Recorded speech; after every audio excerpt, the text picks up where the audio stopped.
This day in sports history. This episode is brought to you by Stirling Soap Company. Fellas, you've heard the phrase, look good, feel good, right? But why not add smell good to that too? That's where Stirling Soap Company comes in. First, Stirling Soap is 100% natural and has a wide variety of bath soaps, shave soaps, beard balm, lotions, and cologne.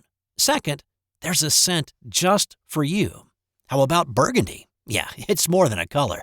The Stirling Soap folks blend natural essential oils with hints of mahogany, golden amber, and sandalwood. Or how about D503, an intensely masculine scent inspired by Legend by Mont Blanc. And third, you will feel good about the price. For just a little more than you'd pay at the grocery store, Stirling Soap will leave you feeling clean, refreshed, and ready for whatever's next. Give Stirling Soap a try today. Visit stirlingsoap.com. And welcome back to This Day in Sports History. I'm your host, Steve White. Appreciate you joining me. And today we're going to be talking a lot of golf. And let's start with what happened on this day in 1999, when it was, what everybody considers to be the flashpoint of the feud between Tiger Woods and Sergio Garcia. So this was the 1999 PGA Championship, played that year at Medina.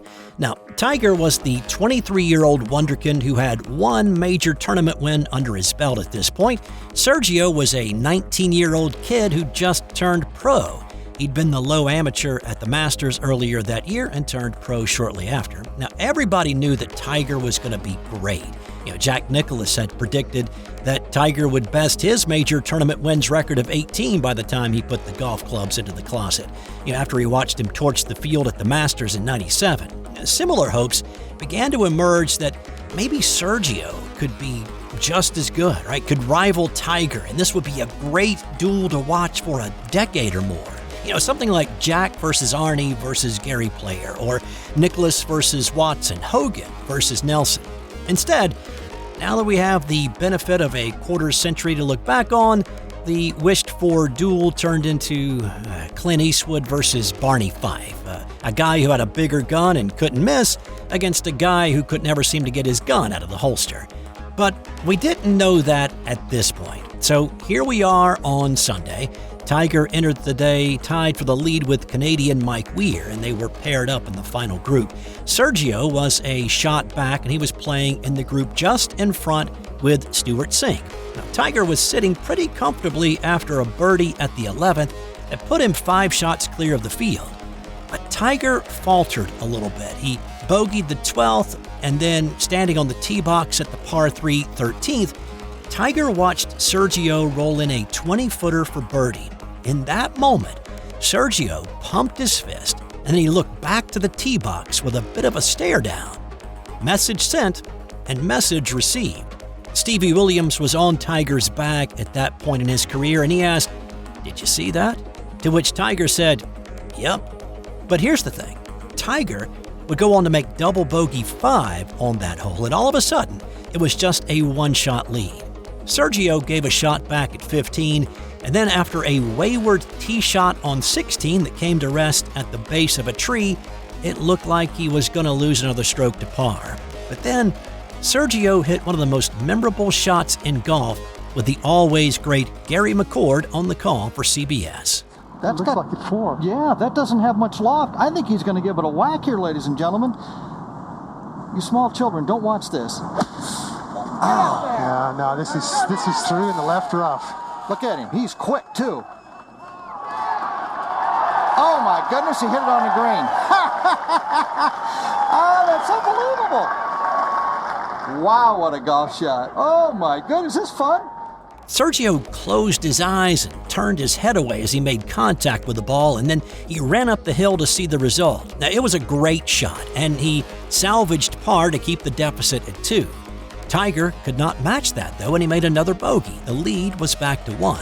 But of course, he locked in after that. He had a crucial par putt from about 6 feet on 17 that he made, and then when Sergio slid his birdie try past the hole at 18, Tiger, standing in the fairway, knew that he could just put it on the green safely and 2-putt to win, which he did. The PGA Championship was his second major tournament win. Tiger acknowledged to Sergio that, he'd been pushed to the limit, and it was a rare showing of his cards to an opponent. Now, I mentioned at the beginning that this was the catalyst to the feud. So the stare down on 13 was that first little spark. And then with how this tournament ended, it led to a one-on-one Monday night golf battle called the Battle at Bighorn the following year. Now that was a made-for-TV event that drew 8 million sets of eyes. That's a huge turnout for this made-for-TV event. Sergio would actually go on to win that head-to-head meeting, treating it like he'd won a major when he did, and that lit the fuse on what was to become a dislike between the two for years to come. Such things as Sergio complaining at the 2002 U.S. Open about a stoppage due to weather and a bias in favor of Tiger. Woods commented to a friend that he'd bludgeoned Tweety Bird in 2006 after beating a yellow-outfitted Sergio along with everybody else at the British Open. And then there was Sergio's 2013 fried chicken comment. And that seemed to all get started after what happened on this day in 1999. This episode is brought to you by Firefly Books, and with you being a sports fan just like me, here's 2 suggestions for your next great sports read. If you love basketball, then you need to add Dave Zarum's book, NBA 75, The Definitive History. Uncover untold stories of triumph, controversy, and the greatest stars of the game. From the league's humble beginnings to its modern glory, it is a courtside seat to 75 years of NBA history. And if you're a golf fanatic, then you gotta check out Matt Adams' book, The Golf Round I'll Never Forget. I've used it as a reference in this podcast over the past year for lots of stories that I've done, and I can tell you from experiencing it, this is a great book. Relive 50 of golf's most memorable moments through the eyes of the legends themselves. It's the closest you'll ever get to walking the fairways with the greatest to ever play the game. Grab your copy of NBA 75 or The Golf Round I'll Never Forget, available from Firefly, wherever you get your books. On this day in 2010, it was a weird end to the PGA Championship. Now, this PGA had a little bit of everything. First, it was played at Whistling Straits in Wisconsin. The original venue for this event was slated to be Sahalee in Washington State, but the decision was made in 2005 to move it to not conflict with people in the Northwest who'd been saturated with the Winter Olympics in Vancouver earlier in the year. At least, that was the reason that was given. Sahalee has not been placed back in the PGA Championship rotation since. Now, second, fog in Haven, Wisconsin caused some early round disruptions, pushing back start times on both Thursday and Friday. And third, the scoreboard looked like one of those amusement park drop rides. Ride it to the top and then plummet straight down. First round contenders Ernie Els and Francesco Molinari rose to the top of the leaderboard on Thursday but fell off it immediately in round 2. Round 2 leader Matt Kuchar shot himself out of the tournament on Saturday. Nick Watney led the tournament heading into the final day, and Watney's thrill ride was more like a tower of terror, though. He started off with a double bogey on the first. A camera shutter click in his backswing on 7 caused him to shank his tee shot on the par 3 7th into the water, and he ended up making triple bogey. His free fall continued with 4 bogeys and another double to finish the round with an 81. Now, that was the worst round by a 54-hole leader of any PGA Championship since it went to stroke play in 1958. Now, his playing partner in that final group was Dustin Johnson, who was cruising along until the 18th. He stepped to the tee on the 500-yard par 4 finishing hole with a one-shot lead over Martin Kaymar and Bubba Watson. Johnson's drive went a bit wayward. His ball came to rest on a bed of sand. His 4-iron shot missed the green and wound up in the deep grass around the green. He got up and down for bogey from there and into what he thought was a tie for the lead and part of a 3-man playoff. However, unknown to Johnson, his caddy, or anybody else standing in that area, his second shot was ruled to be in a sand bunker, meaning he could not ground his club. He clearly did to make his shot, and he admitted he had grounded the club, thinking it was a waste area, not a bunker. He was assessed a 2-stroke penalty, had to card a triple bogey 7 on the final hole, and into a tie for 5th and out of the playoff. Kaymar and Watson headed off to a 3-hole aggregate playoff. The playoff was a little anticlimactic as Kaymar notched his first major win with a tap-in bogey putt to win the 3-hole playoff by 2 shots. On this day in 1993, it was another one of those days for Greg Norman. The great white shark always seemed to be the one bitten and not the one doing the biting. His collapse at the 95 Masters was tough to watch. There was Larry Mize's sand wedge at the 87 Masters that pulled the rug out from under him. And then there was Bob Tway's sand wedge magic to beat Norman in the 86 PGA Championship at Inverness and Toledo. Now, Inverness was the site of another Norman close but no cigar moment on this day in 93. Paul Azinger was playing in the final group with Norman. Norman was looking pretty good midway through his round, but it seems like any sizable lead that he ever got in a major tournament was just a foreshadowing of doom. He had a 3-shot lead after the 5th, but a double bogey at 6 and a bogey at 7 put him back in a tie with Azinger. He built that back up to a 2-shot advantage on 11, but Zinger birdied 3 straight from 12 to 14, and it was tied again. When the golfers came to the final hole, they were still tied. Norman's birdie putt took a good hard look at the bottom of the cup, but spun out, and the pair were headed to a sudden death playoff. Once again, it would be his putter letting him down. On the second playoff hole, Norman 3-putted from 20 feet, and Azinger won his first and only major golf tournament with a tap-in par. On this day in 1989, it was a sad and gruesome end to a baseball career. Now, to understand the why of what happened on this day, you have to go back a bit.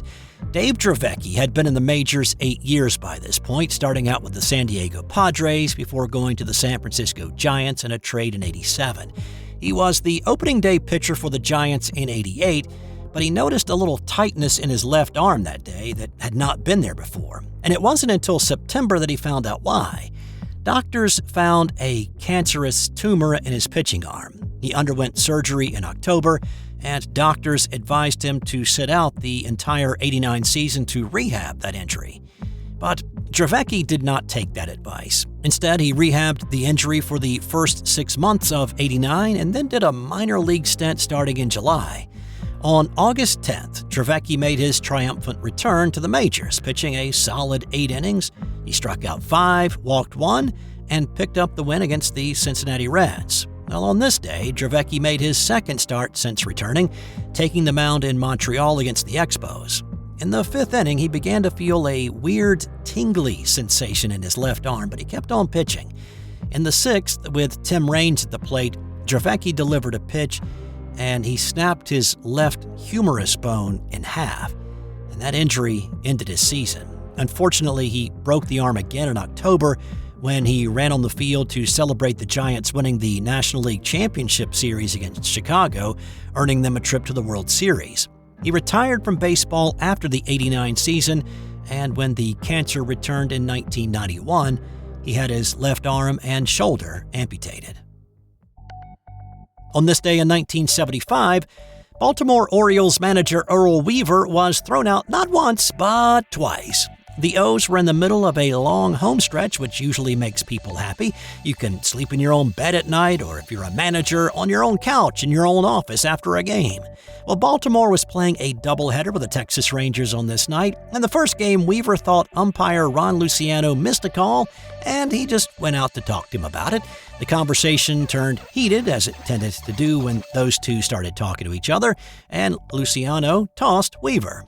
The O's lost Game 1, 10-6. Well, prior to the second game, Weaver came out to home plate to deliver the lineup card for the nightcap. Once again, Weaver and Luciano started screaming at each other, and before the first pitch was even thrown, Weaver had been ejected again. These two actually had a running feud for several years. When Weaver was managing in the minors and Luciano was working his way up the umpiring ladder, they got into several arguments. In one 4-game series in the minors, Luciano tossed Weaver in all 4 games. After their double run-ins on this night, Luciano was not assigned to umpire an Orioles game for the rest of '75 and the entire 1976 season. It wasn't because Luciano had been wrong on this night, but the two had such a volatile relationship, it just seemed better to keep them apart. And here's an interesting little tidbit to finish up with what happened on this day in 1970, when Pat Palinkas made history as the first woman to play in a professional football game. So this happened in the Atlantic Coast Football League, and it was more of a semi-pro league, a bunch of rungs down from the NFL. The Orlando Panthers of the ACFL needed a kicker. Steve Palinkas had just returned to the States after spending time in Germany and the U.S. military, and he had a dream, like a lot of young guys, of one day kicking in the NFL. He went to a tryout for the Panthers, but it didn't go very well. But once he thought about it, he knew what was wrong. He didn't have his regular holder, his wife, Pat. So he called the Panthers back, and he asked for a do-over, but let me bring my holder with me. The Panthers still needed a kicker, so they said, yeah, come on back. With Pat holding, Steve successfully kicked field goals from just about everywhere, and Orlando signed him. But they didn't stop there. They also signed Pat to a contract. And so on this day in 1970, Pat Palinkas held the ball on a point after to become the first woman to play professional football. Now, there was one phrase uttered that day that you most assuredly do not hear on the football field very often. Just before the snap, she turned to her husband, Steve, and asked, "Are you ready, honey?" It wasn't all rainbows and unicorns, however. In another game that season, a 235-pound linebacker admitted to trying to intentionally injure her in a game, saying, "Yeah, I tried to break her neck. She's out here prancing around making folly with a man's game." Hopefully there was some retribution delivered to that meathead later in the game. The dream, however, didn't last very long. Steve injured his leg a few games into the Panthers season, and Pat realized a few games after that it wasn't much fun to hold for someone else, and so she gave up the game. Time now for today's That's Got Nothing to Do with Sports fun fact. If you've ever been stung by a honeybee, it was more than likely a worker. Only the worker bees and the queen have a stinger. Drones do not. Worker bees usually live between 2 to 4 weeks unless they are part of a late summer brood, and then they may stay on the hive through the winter and live up to 11 months.